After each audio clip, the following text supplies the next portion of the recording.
Alright, so from the warm-ups, the big takeaways to begin with are that the square root of a number is only the positive form. It's not going to be a plus or minus. However, if you have that same number set equal to a quadratic, which we learned with quadratics, this will have two answers, then that's when the plus and minus come into play. Okay, so your form is, typically you'll have x squared equals k, where k is like some constant. So whenever you take the square root, it will be a plus or minus square root of whatever that k is equal to. When you initialize the square root, so here we would initialize on both sides, you have to have the plus and minus on that part to the right. There's no plus and minus here. There's not. It's all by itself, and you're just left with x is equal to those two answers that are possible. And again, we learned in quadratics, when there's two, there could be two answers as far as your answers are concerned. Questions? Alright, so let's move on to this one here. What did you guys get for the answer on that one? B. B is the answer.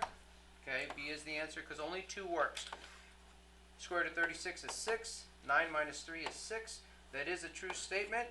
But if I plugged in 1, where these x's are at, I would have 2 on the left and a negative 2 on the right, which is not a true statement, so B is the answer.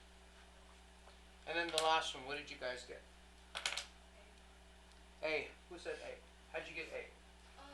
I just put like numbers that would match for x and y, so I did 5 for x, which is 15, and then minus 3 for y, which equals 12. And then I just put those numbers in. So I did 8 to the 5th power, which was a really big number, and then 2 to the 3rd power, which is 8, and then I divided that and got 4,096. And then I just plugged it into the answer choices, and so 2 to the 12th power is 4,096. Okay, so you just plugged in, like we could plug in 3 for x. Is that what you're saying? Yes. You could plug in 3 for x. Or no, I did 5. Oh, you did 5? And you did 3 for y? So that you got this here. Well, you can do that, but you could do other. Let's try that real quick, just real quick, okay? How did you know to pick those two specific numbers? The reason why she's picking them is because she can see 15 if it's 5, and she's subtracting 3. She's just plugging in some random numbers that would equal 12 when I subtract them. Okay? So if I plugged in 5 for x and 3 for y, this would work. So what she did is she came over here and she put 8 to the power of 5 over 2 to the power of 3. We're going to see what would happen there. Okay? So 8 to the power of 5 is some ridiculous big number. 2 to the power of 3 is just 8. So it's like 8 to the power of 5 over 8. Go with me? So there's like having 5 eighths on the bottom, 1 on the top, 1 on the bottom, and then you would have 8 to the power of 4 left over, which is 64. So 8 to the power of 4, she's saying, is the same as, look at this, 8 is camouflaged as 2 to the power of 3. So if I raise it to the power of 4, then I have 2 to the power of 12. You see what I'm saying?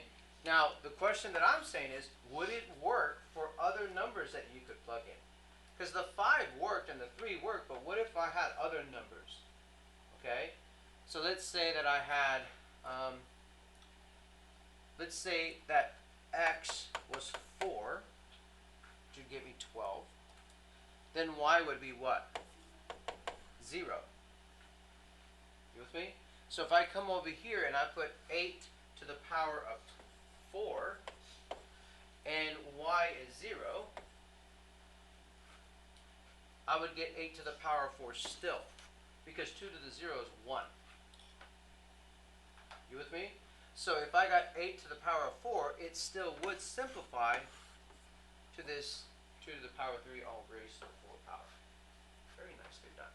Okay? So yes, that's a little bit weird to see as far as plugging in test points, but nonetheless, able to get this to simplify out from here, oops, and then see ultimately how we could rewrite its base, then you were able to find this 12, which was a part of that question that we were trying to find. Cool?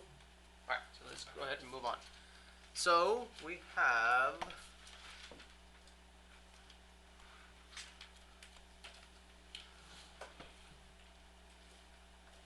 this problem. Okay guys, today we are going to solve radical equations, and we're going to get introduced to the difficult ones, per se, the ones that are involved with more algebra for sure, but also there's some big conceptual things that we're going to answer today, okay? And I want to see if I can lead you there without giving it to you, and if you can tell me why certain things are happening. Alright. So let's look at the square root. Anyone, what would be step 1 to find x? Subtract 7. So I'll have the square root of x is equal to 9. Okay? Then what do I do to both sides? I square it. When I square both sides, please do not make the mistake that you have a plus or a minus answer. Okay? You don't. That's only when you square root it. Okay? So on the left side, anyone, what am I going to be left with? X, and how about on the right? 81. And some of you would be, that was easy, I'm done. And you'd probably move on to the next question. Chances are, in this unit, you should check your answers. And I'm going to show you why here in just a bit. Guys, if I check my answers, and the way I check my answers is by plugging it into the original equation and see, does it work out? What's the square root of 81? 9 plus or minus 9? Which one? Only the plus. Okay, only the plus. Because it was not in this form that would have plus or minus 9. You with me? So this is just 9 plus 7. Does it equal what it said it was supposed to equal? Yeah. So that worked. And I know you're probably thinking, duh, it worked, but you'll see what I'm talking about here in just a bit. Any questions? All right, here we go.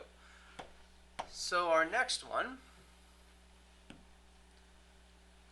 is a calculator problem, so make sure you have your calculator handy. It says the computer company models its profit between the years 1995 and 2010. Using the equation P equals all of this, where P is the profit in millions, and X is the year. Use this model in what year was the company's profit 594 million, or 5.94 million dollars. Okay? What am I going to do? Perfect. Plug in 5.94 for P. So let's go ahead and do that right now. So 5.94 is equal to 1.4 x minus 1980. Take the square root. And we know how to use these calculators very well now. So we're going to do the solve feature, menu 3.1. And we're going to say comma x. And now you're able to solve for that x. Okay? What do you guys get? Because you're working it right now as I'm talking. Tell me what you get whenever you get the answer of x.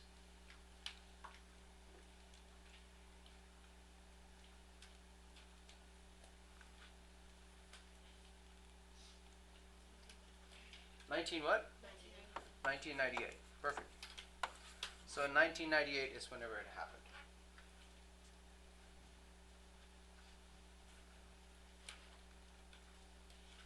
Any questions? All right. So let's keep going.